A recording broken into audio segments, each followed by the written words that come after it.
welcome back to my YouTube channel. Again, this is Jim. At ito na nga, post ni Miss Tony Aviles sa FB endorsement shoot with Team Barbie. Guess which brand?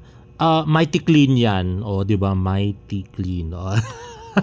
Anyway, endorsement shoot Barbie Fortesa, Tony Aviles, Fati Mercado, Vince Carriosa, Miss Diana, at Team Barbie Fortesa.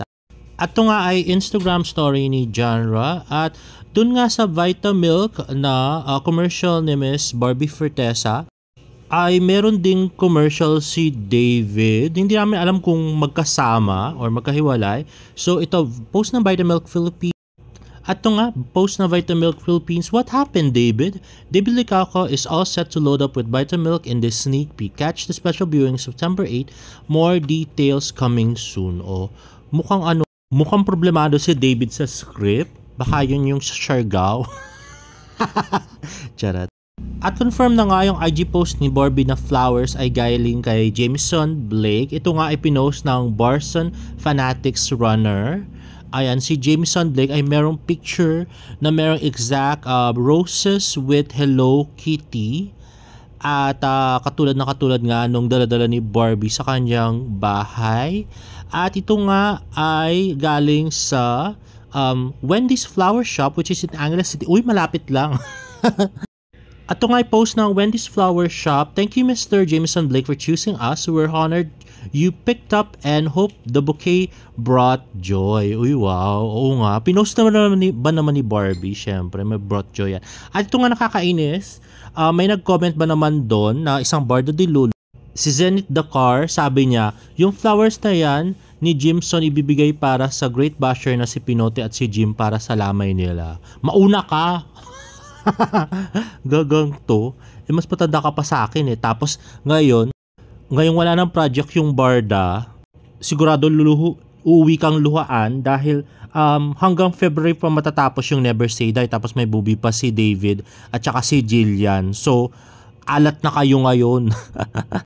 Unsure pa kung kailan yung susunod na project ng Barda. So, asa ka pa, baka ikaw pa mauna. At next ay post ng Netflix PH, so what kung bell na? It's called Being Passionably Late. Watch Contrabida Academy on September 11. Uy, wow, si David, ganun. So, passionably late din siya, ganun. Welcome to the Contrabida Academy. Dito magiging ganap ang yung pagiging Primera Contrabida. Like all other schools, we have a purposeful curriculum. Ano ba yung nagawa ko? Wala. Grabe, naawa talaga ako kay Isabel Ortega di. Palit-ulit na sinasampal. Hayaan mong ipakita ko sa iyo ang iyong full potential. O, diba? Nobody does it better than Barbie Fortesa. Tumatawa tapos biglang inubo. Welcome to your Contrabida era. Ayun na nga guys, at sa September 11 na nga ito, only on Netflix. Pero nainis ako sa nabalitaan ko guys.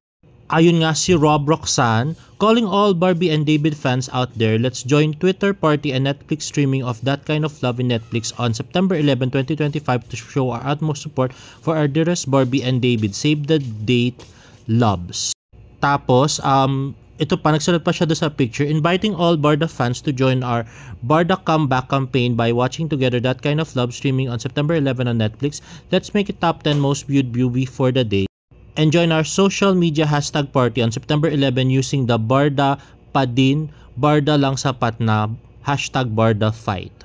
Naku, grabe, dapat hindi suportahan to. Nakakagigil tong mga Barda Lulu fans. Alam nilang Contrabida Academy yung yung showing that day. Tapos gagawin nila yung ganyan, boycott. Talagang ipapapanood nila yung That Kind of Love. Diba? Parang tanga lang. Kumbaga hindi selective yung pagmamahal nila do sa artist, diba? Gusto nila Barda lang. Bakit hindi nila hayaan mag-grow yung mga artists individually? Ba't kailangang ipilit na pagsamahin pa rin ang Barda, diba? Ginagawa na nga ng solo project. GMA na mismo ang gumagawa ng solo projects para magkahiwalay yung Barda, diba? At mukhang kasama nga sa kalukuhang pakana nito ay si Barda United kasi nandun yung pangalan niya doon sa post, diba? Grabe, sobrang ganda nitong Contrabida Academy.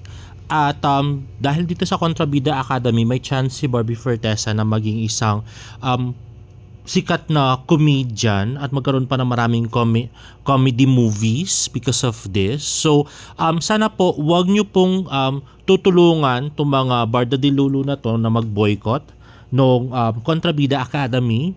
At balita rin nga po namin ay baka gawin din nila yan sa Never Say Die kasi gusto nila Barda lang talaga yung magkasama sa teleserye at saka movies. Please let Barbie and David grow individually. Lalo na si Barbie Fortesa, malayo po yung mararating ni Barbie Fortesa kung magiging siyang, kung sisikat ng gusto itong Kontrabida Academy as a comedian. At the same time po, pwede pa siya sa drama. So, gandang launch kay Miss Barbie Fortesa ng Kontrabida Academy, and she will show her versatility as an actress. With regards to David naman, magandang tulong din naman yung Never Say Die sa kanya para ma-launch niya yung pagiging action star niya. At next nga, nag-Instagram story nga si Tito Jack. Paano ba naman off ang na-press mo? Ay nga, doon sa Sprite. Sabi kasi ni David, sobra init. Pero ang press niya nga ay off, hindi on. Mainitan nga naman siya, no? Naku, no, David, mali-mali pala yung commercial mo. At talagang komedyante naman si Tito Jack.